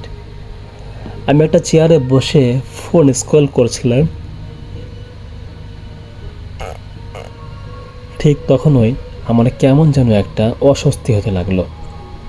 হুট করেই ক্যাবিনের ভেতরের বাতাসটা অস্বাভাবিক রকমের ঠান্ডা হয়ে গেল, ঠিক যেন মর্গের ভেতরের হিমশীতল বাতাস। একই সাথে ঘরটা একটা তীব্র কাঁচা রক্তের গন্ধ ছড়িয়ে পড়ল। আমি একটু ভরকে গিয়ে জলিল সাহেবের বেডের দিকে তাকালাম। দেখলাম উনি বিছানায় একদম সোজা হয়ে বসে আছেন। ওনার মাথার সেই সাদা ব্যান্ডেজটা সম্পূর্ণ রক্তে ভিজে লাল হয়ে গেছে। আর সেই রক্ত টুপটুপ করে ওনার গায়ের চাদরের উপর পড়েছে। আমি ভয় পেয়ে সিট থেকে উঠে দাঁড়িয়ে বললাম, জলিল সাহেব, আপনার ব্যান্ডেজ দিয়ে তো রক্ত পড়ছে, আমি কি ডাক্তার ডাকবো? উনি কোনো কথা বললেন না, শুধু ওনার মাথাটা খুব ধীর গতিতে আমার দিকে ঘোরালেন। ওনার মুখের চামড়াগুলো কেমন যেন ফ্যাকাশে আর নীলচে হয়ে গেছিল। ঠিক তখনই ঘরের দেয়াল ঘড়ির কাঁটাগুলো উল্টো ঘুরতে শুরু করলো। আর ওনার ব্যান্ডেজের ভেতর থাকা হাজার হাজার মাছি বের হতে লাগলো, যা আমি একদম গল্পের প্রথমেই বলেছিলাম। ওনার সেই বরফ শীতল কঙ্কালসার হাতটা দিয়ে আমার মুখ চেপে ধরায় ভয়ে আমার শরীর অবশ হয়ে গেল। আমি হাত পা সরার চেষ্টা করেছিলাম, কিন্তু আমার মনে হচ্ছিল আমার শরীরের ওপর কয়েকশো কেজির কোনো অদৃশ্য পাথর চেপে বসে আছে। ওনার সেই চোখহীন কোটর দুটো আমার একদম মুখের কাছে নিয়ে এসে ওনার চোয়ালটা ঝুলিয়ে ফিসফিসিয়ে বললেন, চল তুই আর আমি মিলে ওনাকে ডেকে নিয়ে আসি। ওনার গায়ের সেই পচা লাশের গন্ধ আমার ফুসফুস অবশ করে দিচ্ছিল। ঠিক তখনই ওনার খামচে ধরার হাতের নখগুলো আমার চামড়া ভেদ করে ভেতরে ঢুকতে শুরু করলো। আমি বুঝতে পারছিলাম আর কয়েক সেকেন্ড এভাবে থাকলে আমার দম আটকে আমি এখানেই মারা যাব। আমি তখন আমার মনের সমস্ত শক্তি এক করে চোখ বন্ধ করে মনে মনে সূরা ইখলাস পড়তে লাগলাম। কিন্তু যখন আমার সূরা ইখলাস পড়া শেষ হলো, হাসপাতালের করিডর দিয়ে কার যেন ভারী বুটের জুতা পরিহিত পায়ের আওয়াজ গেল খটখট করে। সেই আওয়াজটা দরজার কাছে আসতেই এক পলকে আমার মুখের ওপর থেকে সেই বরফ শীতল হাতের বাঁধন হালকা হয়ে গেল এবং কেবিনের লাইটটাও জ্বলে উঠল। ঘরের ভেতরে সেই মাছি আর পচা গন্ধ এক সেকেন্ডের মধ্যে গায়েব হয়ে গেল। দরজা খুলে ডাক্তার আর একজন নার্স ভেতরে ঢুকলেন। আমি তখন মেঝেতে পড়ে হাঁপাচ্ছিলাম। ডাক্তারবাবু আমাকে ওভাবে দেখে চমকে উঠে জিজ্ঞেস করলেন, আপনার কি হয়েছে? আপনি এখানে মেঝেতে এমন করে পড়ে আছেন কেন? আমি কাঁপতে কাঁপতে জলিল সাহেবের বেডের দিকে আঙ্গুল দিয়ে ইশারা করলাম এবং বললাম, ওনার ব্যান্ডেজ দিয়ে রক্ত, মাছি। এসব বলতেই ডাক্তারবাবু আর নার্স আমার ইশারা করা বেডের দিকে তাকিয়ে থমকে গেলেন। আমি চোখ মেলে তাকিয়ে দেখলাম বেডটা একদম ফাঁকা, চাদরটাও সুন্দর করে গোছানো এবং সেখানে কেউ নেই। ডাক্তারবাবু বেশ গম্ভীর গলায় বললেন, সাইমন সাহেব, আপনি হয়তো ঘুমে কোনো ভুল দেখেছেন। এই বেডের পেশেন্ট জলিল সাহেব তো আজ বিকেল 4টাতেই অপারেশন থিয়েটারে মারা গেছেন। ওনার ডেড বডি তো সন্ধ্যার আগেই ওনার ফ্যামিলি নিয়ে গেছে। এই কেবিনে রাতে কোনো নতুন পেশেন্ট আসেইনি। তারপর আমি আর কোনো কথা বলতে পারিনি। পরদিন সকালে খালুকে অন্য হাসপাতালে শিফট করার ব্যবস্থা করি। আজ প্রায় 2 বছর হয়ে গেছে এই ঘটনার, কিন্তু আজও মাঝরাতে যখন আমি কোনো দেয়াল ঘড়ির দিকে টিকটিক শব্দ শুনি, আমার বুকের ভেতরটা কেঁপে ওঠে। মনে হয় এই বুঝি ঘড়ির কাঁটা আবার উল্টো দিকে ঘুরতে শুরু করবে আর আমার কানের কাছে কেউ ফিস ফিস করে সে বলবে, সাইমন আয়, তুই আমার সাথে আয়। এই ছিল ভাই আজকের ঘটনা। আশা করছি আপনাদের ভালো লেগেছে। আমি আপনাদেরকে আমার বস অথবা আমি যার আন্ডারে চাকরি করছি তার একটা ছোট ঘটনা বলবো। তিনি আমাকে আজকেই তিনি আমাকে এই ঘটনাটা শেয়ার করেছেন। তো আমি তাকে জিজ্ঞেস করলাম যে আমার তো একটা চ্যানেল আছে, তো আমার সাথে আমার বসেরও বস এসছে আমাদের অফিসে, তো আমি তার সাথে দেখা করতে গেছিলাম। তখন তিনি বলল যে ওর কিন্তু ইউটিউব চ্যানেল আছে, ও কিন্তু হন্টেড স্টোরি টেলার। তো আমার সেই বসের বস মানে যদি তিনি আমারও বস, তিনি বলেন যে আচ্ছা কি কাহিনী, তোমার কেমন ফলোয়ার আছে? আমি বললাম যে আসলে আমাদের পেজে এরকম লিসনার্স আছে এবং আমাদেরকে রেগুলার এরকম লিসনার শুনে যাচ্ছে। তো ওই মুহূর্তে আমার ইমিডিয়েট বস তিনি আমাকে শেয়ার করলেন তার একটা ঘটনা। তার বাবা হচ্ছেন এখানকার ডক্টর এবং তার বাবা হচ্ছে NHS এ চাকরি করে। তো তার বাবার প্রায় সময় দেখা যায় যে NHS এ অ্যাম্বুলেন্স নিয়ে যেতে হয় আর কি। তার আব্বা অ্যাম্বুলেন্স এবং প্লাস মুমূর্ষু রোগীদেরকে বহন করেন নর্মালি তার অ্যাম্বুলেন্সে। তো তার বাবা অনেকদিন যাবত করে যাচ্ছেন এবং তার বাবা NHS এ চাকরি করেন। তো তার বাবার একটা ঘটনা তিনি বলেছেন যে এরকম অ্যাম্বুলেন্সে করে যাবার সময় ওই মুহূর্তে রাত তখন 12টা-1টা বাজে এবং তার একটা জায়গার কাজ শেষ করে অ্যাম্বুলেন্সটা হাসপাতালে রেখে তিনি বাসায় ফেরত যাবেন। তো অ্যাম্বুলেন্স নিয়ে তিনি হাসপাতালের দিকে ব্যাক করছিলেন। রাত্রে 12:30-1টা বাজে। তো আমাদের ব্রিস্টলের একটা ঘটনা এবং তার ওই মুহূর্তে অ্যাম্বুলেন্সে কেউ ছিল না। তো এখানকার অ্যাম্বুলেন্স একটা হাসপাতালের মতো। ওইখানকার অ্যাম্বুলেন্সের মধ্যে পুরা মনিটর সব আছে, মানে মনিটর থেকে শব্দ সব পাওয়া যায়। তো তিনি ড্রাইভ করছিলেন, এমন সময় তিনি দেখেন যে ভেতর থেকে পুরো মেশিন স্টার্ট হয়ে আছে, শব্দ হচ্ছে, বিপ বিপ শব্দ হচ্ছে। তো এরকম শব্দ তো তার হওয়ার কথা না, কারণ তিনি সবকিছু বন্ধ করে গাড়ি চালাচ্ছেন। ওই মুহূর্তে কি পিছনে কোনো পেশেন্ট ছিল, রোগী ছিল না, তার সাথে তার আরেকজন লোক ছিল NHS এর। তো তিনি তাকে জিজ্ঞেস করেন, তুমি শব্দ পাচ্ছ? তিনি বলেন, হ্যাঁ শব্দ পাচ্ছি, কিন্তু কোথা থেকে আসলো? আমি তো এরকম কোনো শব্দ পাচ্ছি না, পেছনে তো কোনো রোগী নাই। মনে হচ্ছিল পেছনে কোনো একটা রোগী আছে এবং সেই রোগীর থেকে বিপ বিপ শব্দ আছে, কিন্তু ওই মুহূর্তে পেছনে কোনো রোগী ছিল না। তো তিনি অ্যাম্বুলেন্সের দরজা খুলে পেছনে অ্যাম্বুলেন্স থামায় মাঝ রাস্তায় থামিয়ে অ্যাম্বুলেন্সের চেক করে ভেতরে পেছনে কেউ আছে কিনা। না, পেছনে মেশিনও বন্ধ। তো মেশিন বন্ধ, তো বিপ বিপ শব্দ কোথা থেকে আসলো? পরে তিনি বাসায় চলে আসেন। তো আমি ছোট করে ঘটনাটা বললাম, কারণ এই অ্যাম্বুলেন্স নিয়ে সামনে ইনশাল্লাহ আরও ঘটনা থাকবে। আজ হয়তো আজ এপিসোডে সেই ঘটনা তো শেয়ার করতে পারিনি, কারণ সে শেয়ার করেনি আমার কাছে। তো এটা ছোট একটা ঘটনা আপনাদের সামনে শেয়ার করলাম। তো চলে যাব আমাদের সামির ভাইয়ের কাছে তার ঘটনা শুনে আসবার জন্য। আশা করছি আপনাদের ভালো একটা এপিসোড দিতে যাচ্ছি। আপনারা যারা আমাদের সাথে আছেন, বেশি করে আমাদের চ্যানেলটা শেয়ার করেন, এবং যারা এই মুহূর্তে আছেন সাবস্ক্রাইব করেননি, তাদের রিকোয়েস্ট করব সাবস্ক্রাইব করে ফেলুন, এবং একটা করে লাইক যদি আমরা সবাই আমাদের পেজে, আমাদের চ্যানেলে হিট করি, তাহলে আমাদের চ্যানেলটা অনেকের কাছেই সন্দেশ পৌঁছে যাবে যে আমাদের একটা ভৌতিকতা একটা চ্যানেল আছে, যেখানে বেশ ভালো ভালো হন্টেড স্টোরি শেয়ার করা হয় আপনাদের মতে। আমরা জানি আপনারা আমাদের ঘটনা পছন্দ করেন, সেই বিধায় বলা যায় বেশ ভালো হন্টেড স্টোরি। কারণ আপনারা সবাই জানেন যে আমরা আসলে অত বেশি উঁচু লেভেলের হন্টেড স্টোরি টেলার নই। তারপর চেষ্টা করছি আপনাদেরকে আমরা সেরকম একটা ভাইব মেনটেন করে আপনাদের নিড যে ঘটনাগুলো, আপনারা যেসব ঘটনাগুলো চান, সেসব ঘটনাগুলোই আপনাদের সামনে নিয়ে আসবার জন্য।